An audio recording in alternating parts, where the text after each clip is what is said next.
안녕하세요. 저는 올해 65살이 된 김도현입니다. 제가 이렇게 제 이야기를 나누게 된 것은 요즘 제 상황이 너무 막막해서입니다. 평생 일용직으로 일하며 살아왔는데 갑자기 건강이 안 좋아져서 일을 못하게 되었거든요. 사실 저는 젊었을 때부터 안정적인 직장을 가져본 적이 없습니다. 학교도 고등학교까지만 나왔고 특별한 기술이 있었던 것도 아니라서 주로 건설 현장이나 공장에서 단기 일자리를 찾아 일했어요. 그때는 젊고 힘도 있으니까 돈을 벌 수 있었지만 국민연금에 가입하거나 노후를 준비할 생각은 하지 못했습니다. 당장 먹고 살기 바빴거든요. 20대 중반에 지금의 아내를 만나 결혼했습니다. 아내는 저보다 2살 어린 63살인데 식당에서 일하며 저와 함께 생계를 꾸려왔어요.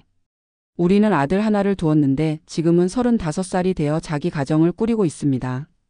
아들은 대학을 졸업하고 중소기업에 취직해서 지금은 과장 직책을 맡고 있어요. 월급은 세금 떼고 280만 원 정도 받는다고 하더군요. 아들이 대학에 다닐 때는 정말 힘들었습니다. 등록금을 마련하기 위해 아내는 낮에는 식당에서 일하고 밤에는 편의점에서 야간 알바까지 했어요. 저도 주말 없이 일했습니다. 그래도 아들이 좋은 직장에 취직해서 결혼도 하고 잘 살고 있으니 그 고생이 헛되지는 않았다고 생각합니다. 우리 부부는 월세 45만 원짜리 오래된 다가구 주택에서 살고 있었어요.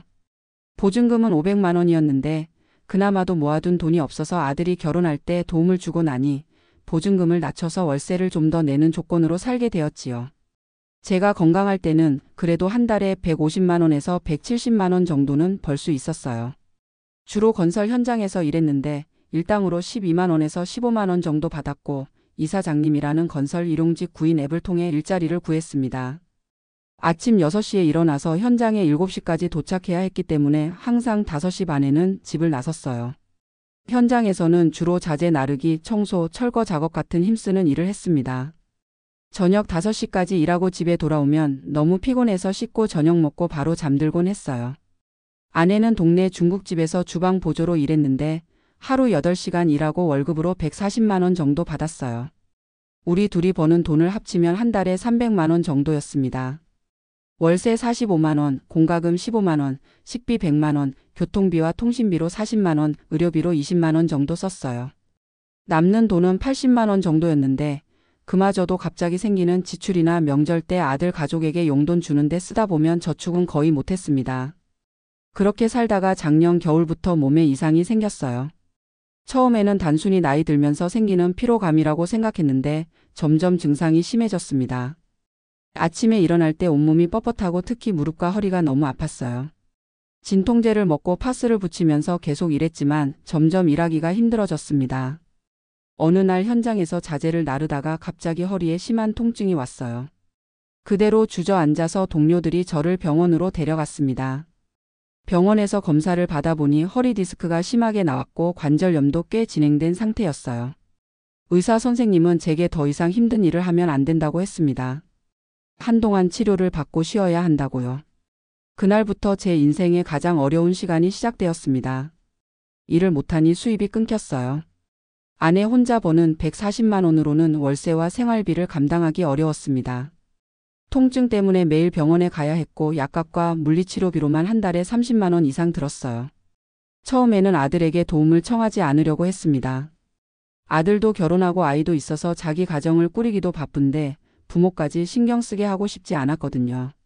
하지만 3달 정도 지나자 더 이상 버틸 수가 없었어요. 월세가 2달 밀렸고 병원비도 계속 나오고 먹고 살기도 힘들어졌습니다. 결국 아들에게 사정을 이야기했어요. 아들은 자기가 도울 테니 걱정 말라고 했지만 그 애도 신혼가정이라 여유가 없다는 걸 알고 있었습니다. 월세 45만 원과 병원비 30만 원을 아들이 보태주었지만 그것만으로는 부족했어요. 아내는 일하는 시간을 늘려 주말에도 일했지만 그녀도 나이가 있다 보니 체력적으로 힘들어했습니다. 그러던 중 동네 주민센터에서 상담을 받아보라는 이웃의 조언을 들었습니다. 주민센터를 찾아가 저희 상황을 설명하니 사회복지사분이 여러 가지 지원 제도에 대해 알려주셨어요. 우선 국민기초생활보장제도를 신청해보라고 하셨습니다. 가구 소득이 중위소득 30% 이하면 생계급여를 받을 수 있다고요. 또 의료급여 신청도 도와주셨습니다. 국민연금은 가입기간이 짧아서 받을 수 있는 금액이 아주 적었지만 그래도 신청해보라고 하셨어요.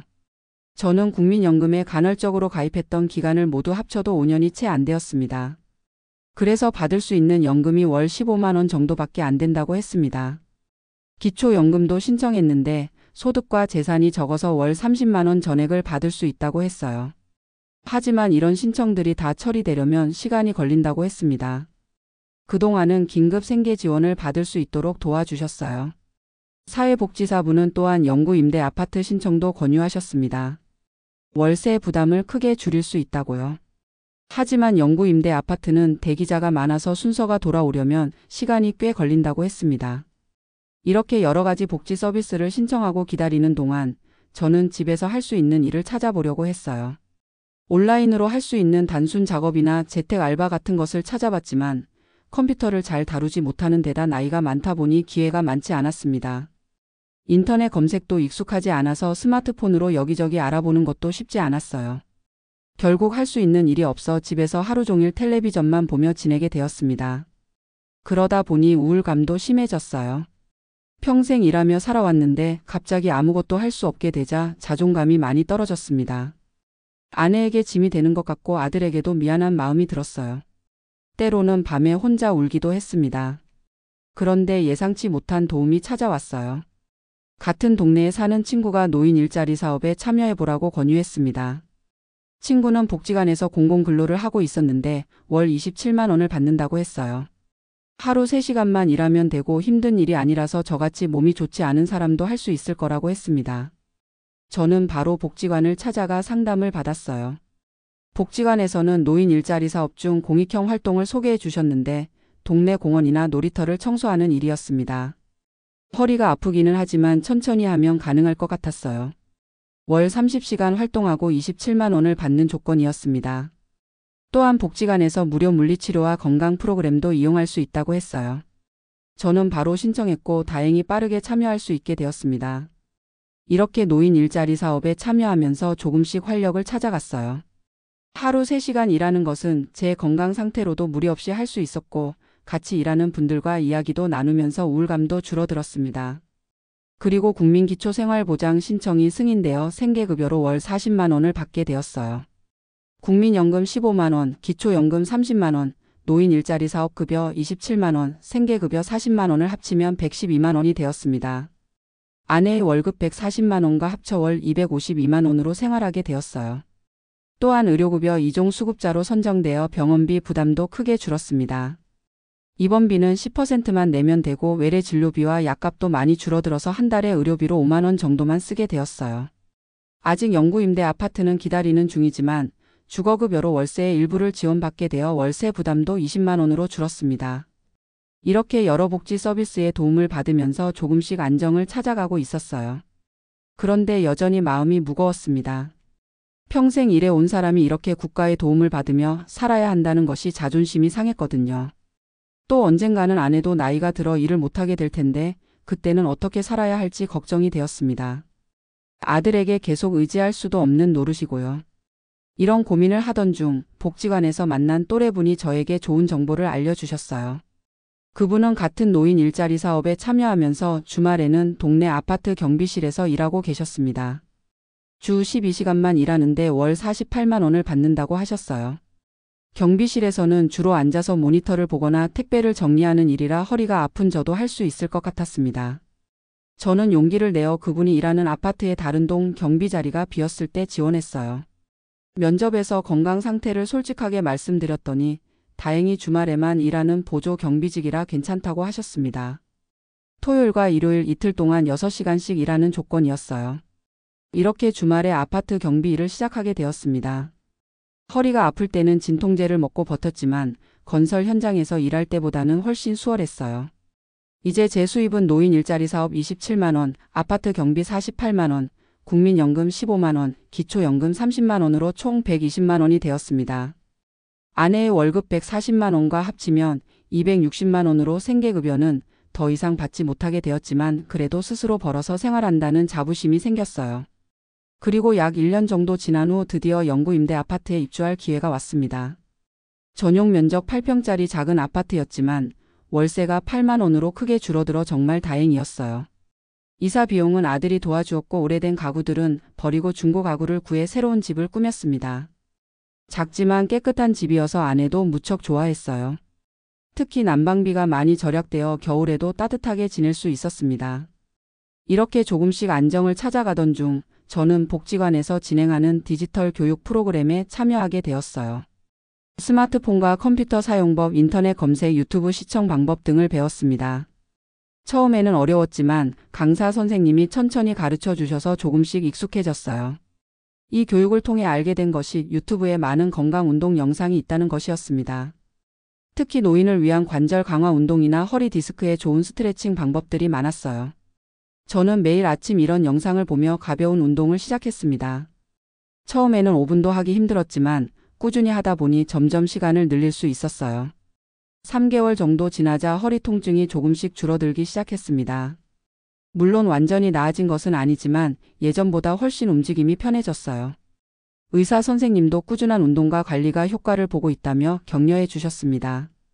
건강이 조금 나아지자 저는 더 많은 일을 할 수 있을 것 같다는 자신감이 생겼어요. 복지관 선생님과 상담하여 사회서비스형 노인 일자리에 지원했습니다. 이는 공익형보다 활동 시간이 더 많고 급여도 높은 프로그램이었어요. 저는 동네 초등학교 급식 도우미로 지원하여 합격했습니다. 하루 4시간씩 주 6일 일하고 월 60만 원을 받는 조건이었어요. 학생들에게 급식을 나눠주고 설거지를 돕는 일이었는데 아이들과 함께하는 시간이 즐거웠습니다. 가끔 허리가 아프기는 했지만 그래도 참을 만했어요. 이렇게 사회서비스형 일자리로 바꾸면서 제 수입은 60만 원으로 늘었고 주말 경비 일 48만 원, 국민연금 15만 원, 기초연금 30만 원을 합쳐 총 153만 원이 되었습니다.